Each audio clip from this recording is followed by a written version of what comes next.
Ways to communicate with ghosts. Without depictions of ethereal beings lurking in the shadows, the spooky season wouldn't be the same. However, while these specters are meant to spark our imaginations and put us in the holiday spirit, they allude to real anomalies. You probably heard tales of friends visiting psychics to speak with their beloved dead, and television shows that feature mediums and ghost hunters often feature examples of live people communicating with the dead. Even though these TV personalities may have spent years honing their craft, you don't need to be an expert to have these kinds of encounters. All you have to do is be open to the idea that there might be something or someone out there who wants to talk to you. Giving yourself room to find peace while opening up to your loved ones can help you feel close to those who no longer inhabit the physical realms when it comes to maintaining a connection with those who have passed away. According to Juliet Diaz, author of The Altar Within, in my culture, we think that the most effective way to connect to our ancestors is by connecting to ourselves. Establish a relationship with yourself and focus on the areas that require more attention and healing.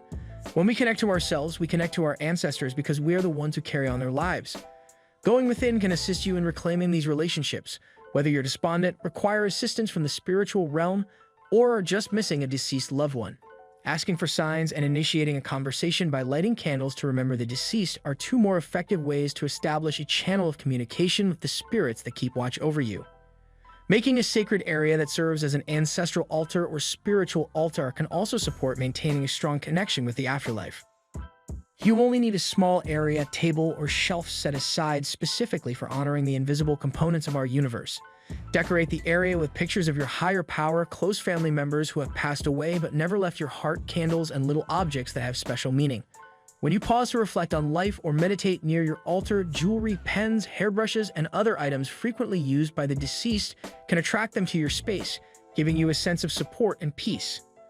On special occasions such as holidays and the departed's birthday, take into consideration leaving out offerings of flowers, food, or drink, keeping in mind what they enjoyed when they were alive. You can also keep your preferred stones, tarot cards, or incense on the altar.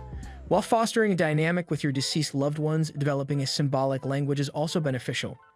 If your grandma, for instance, had a special love for owls, you might start to notice owl imagery more frequently when she's nearby.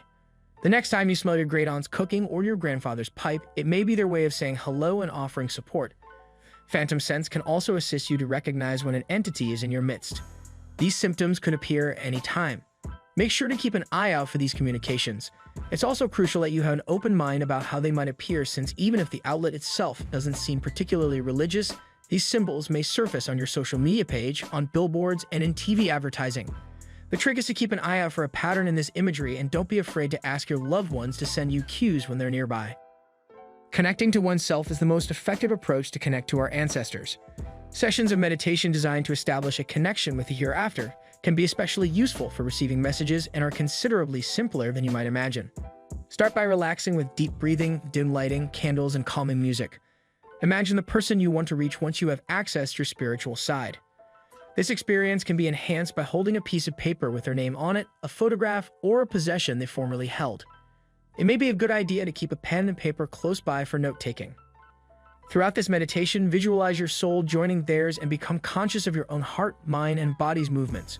Just keep in mind that perfecting this skill requires a lot of effort, and the information you initially receive could be subtle or challenging to understand. To maintain the connection you worked so hard to forge, try to let the energy flow through you and resist the need to direct your thoughts. Hosting a seance where you and your closest friends come together to summon the other side can enhance your scary season celebrations if you want to be more dramatic with your experiences. To maintain a small group, you should strive for a party of 3 to 7 people. Place everyone in a circle, either seated comfortably on the floor or around a table. Make sure you create the right atmosphere by burning lots of candles, keeping in mind that the best colors to use are white, black, pale blue, and purple. For this task, lamps and flashlights can be quite helpful, but you'll need to loosen the bulb's screw just enough for it to turn off. Once it has become dull, tap the lamp a little. You found the sweet spot if it flickers when you touch it, because entities may do this to make their presence known. To ward off any evil spirits who could try to ruin your fun, start the seance by leading a guided meditation and asking your friends to picture the group enclosed in a ball of white protecting light.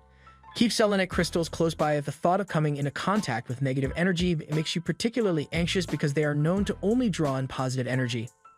By saying things like, I invite any spirits in the room to let their presence be known, and I am now opening the lines of communication with those who have passed, though no negativity may enter this home. After you've created a sacred circle for you and your visitors, you can communicate with the afterlife.